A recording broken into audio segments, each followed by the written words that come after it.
사이버트럭 배송 이벤트를 이틀 앞두고 테슬라 주가는 4% 이상 상승하며 마감했습니다. 사이버트럭 세부 정보도 오늘 나왔는데 이 소식 포함해 11월 28일 화요일 테슬라 주요 뉴스 살펴볼게요.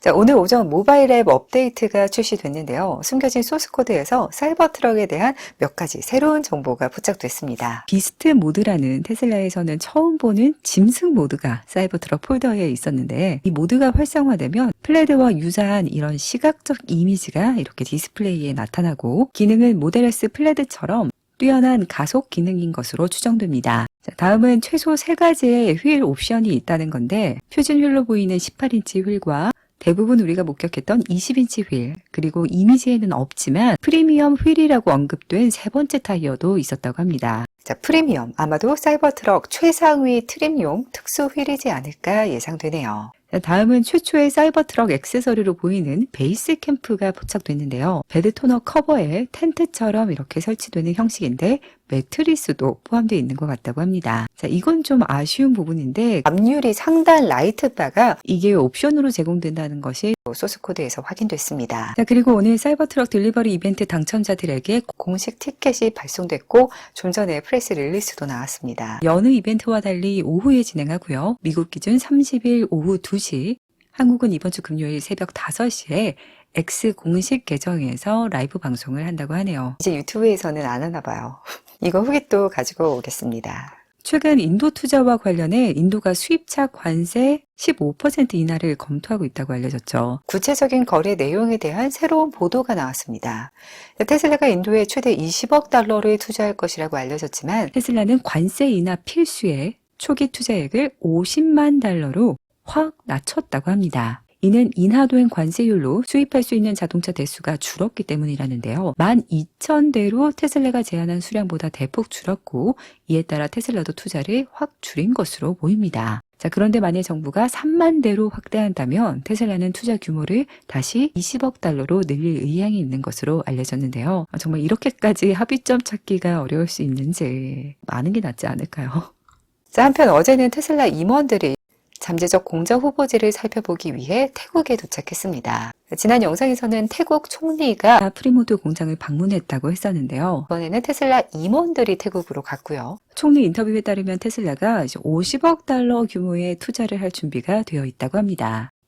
지난 9월 말 일론 머스크와 태국 총리의 회담 이후에 태국과의 관계가 급속히 빨라지고 있는 모습이네요. 테슬라 차이나의 11월 넷째 주 보험 등록수가 발표됐습니다. 테슬라의 주요 판매 시장인 중국 내수 판매량을 측정해 볼 수 있는 지표인데요. 지난주 약 16,700건이 등록되며 전주 대비 살짝 한 2.5% 증가했습니다. 180만 대의 연간 인도량 목표를 달성하려면 4분기에 약 476만 대를 인도해야 하는데 월간에 총 179만 8천 대로 목표에 약간 못 미칠 것으로 예상하고 있대요. 아직 11월 남은 사이라고 12월도 미포함된 데다가 중국 수출 결과도 모르니 단정하기는 좀 이르고요. 또 11월엔 본격적으로 뉴 모델 3 하일랜드와 또 리프레시 모델 Y가 배송을 시작한 시기인 만큼 저는 기대를 놓지 않고 있습니다. 수요가 괜찮은 건지 혹은 마진율을 높이려는 건지는 잘 모르겠지만 어쨌든 오늘 또 한 번 중국에서는 모델 Y 롱레인지 가격을 인상했습니다. 한 달 동안 무려 5번에 걸쳐 가격 인상을 시행하고 있어요.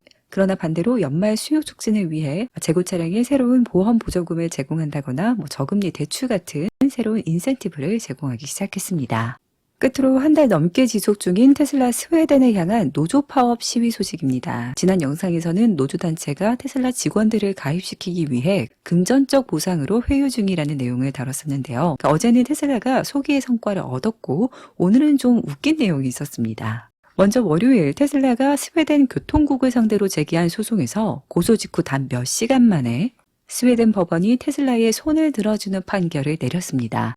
최근 국영 운송업체인 포스트노드 노조 회원들이 파업 시위에 동참하며 스웨덴 교통국에서 발급하는 신차 번호판을 테슬라 센터에 배송하지 않겠다고 한 상황이었는데요. 이에 테슬라가 스웨덴 교통국에 직접 번호판을 가져가겠다고 했지만 교통국은 포스트노드와 계약을 체결해 그럴 수 없다고 거절했습니다. 결국 테슬라는 교통국과 포스트노드에 소송을 제기했고 그날 바로 스웨덴 법원은 교통국에 일주일 내로 테슬라의 번호판을 제공하고 그렇지 않을 시 우리도 약 1억이 넘는 벌금을 부과할 것이라고 판결했습니다.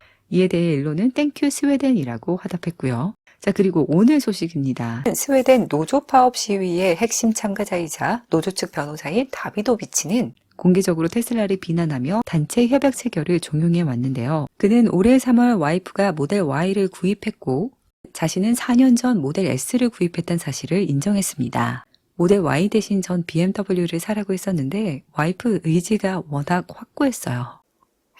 또한 자신이 모델 S를 구입했을 당시엔 테슬라와 노조 사이에 갈등이 없었으며 서비스가 마음에 안 들어 처분했다고 밝혔는데요. 그러나 부인이 모델 Y를 구매할 시기엔 단체 협약에 가입되지 않은 사실을 알았으며 옆에서 불만족스러운 서비스를 다 지켜봤을 와이프가 같은 브랜드 차량을 또 구매한다. 상식적으로 전 이해가 잘 가지 않네요. 네, 오늘 소식은 여기까지고요. 그럼 또 다음 영상으로 찾아올게요.